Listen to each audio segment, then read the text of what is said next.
Today's topic is types of matrix.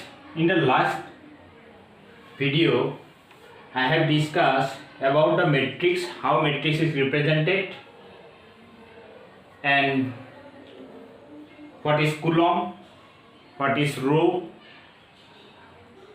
And in this video, I will discuss the types of matrix. First one is row matrix. First one is row matrix. In row matrix, here m equal to 1. In the last video, I have discussed what is m and what is n. M means the number of rows, and n means the number of column. Number of columns.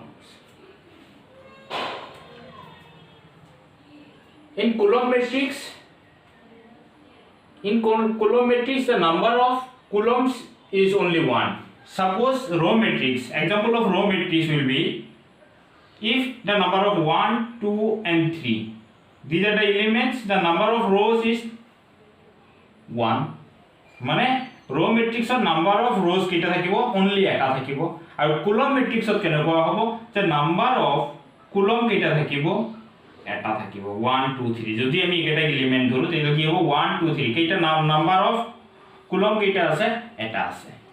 In vertical matrix m, that means number of rows greater than number of columns. That means in vertical, that means the structure of a matrix will be like that. One, suppose A, B, C, D, E, F. This one, the number of row is 3 and number of column 1 and 2. Therefore, 3 is greater than 2. Then this type of matrix are called as a vertical matrix. Similarly, horizontal matrix, if the number of columns is higher than the number of rows. A square matrix. Which type of matrix are called square matrix? If number of column as well as number of rows are equal. Jodi eta matrix or column aru rows eke hoy, saman hoy, that means 1 2 3 4 ইয়াতে row কেইটা আছে column কেইটা আছে দুটা row কেইটা আছে row দুটা আছে তেতিয়া হলে আমি তাতে তেনে ধৰণৰ ম্যাট্ৰিক্সক কি বুলি কম স্কয়াৰ ম্যাট্ৰিক্স এনেকুৱা ধৰণৰ ম্যাট্ৰিক্সক আমি কি বুলি কম square matrix square next matrix is square matrix and square matrix where m equal to n. The square matrix are further divided into two types. One is diagonal matrix, another is triangular matrix. In diagonal matrix, no elements in principal diagonal in the diagonal matrix is 0. That means these elements are called as a diagonal element, and then this diagonal is called as a principal diagonal. That means এই ডায়াগোনালৰ যিকেইটা আমাৰ কি আছে diagonal মেট্ৰিক্সৰ এই diagonal principal diagonal এলিমেন্টবোৰ কেতিয়াও কি হ'ব নোৱাৰে 0 হ'ব নোৱাৰে আৰু বাকি যিমানবোৰ এলিমেন্ট আছে এইবোৰ সদায় 0 হ'ব. That is a I j equal to 0 if I not equal to j. মানে ইয়াতে কি বুজাইছে এইটো যেতি আছে এই পজিশনটো আমি নাম কি দিছিলো এই পজিশনটোৰ নাম আছিল a12. That means I আৰু j টো একে নহয়. যদি একে নহয় তেতিয়া হলে এইটো এলিমেন্টৰ ভ্যালুটো কি হৈ যাব 0 হৈ যাব. ট্ৰায়াঙ্গুলাৰ ম্যাট্ৰিক্স আকৌ দুটা ভাগত ভাগ কৰা হয়. The triangular matrix are divided into two parts. One is upper triangular matrix and one is lower triangular matrix. Upper triangular matrix কি হয় প্ৰিন্সিপাল ডায়াগোনালৰ আমাৰ কি হ'ব এলিমেন্টৰ ভ্যালু থাকিব আৰু সেই ওপৰৰ যিখিনি পাৰ্টস আছে মানে that means আমি কি ক'ব পাৰো যে তলৰ যিবোৰ এলিমেন্ট আছে এইকেইটা এলিমেন্ট কি হ'ব সদায় 0 হ'ব আপাৰ ট্ৰায়াঙ্গুলাৰ আৰু যেতিয়া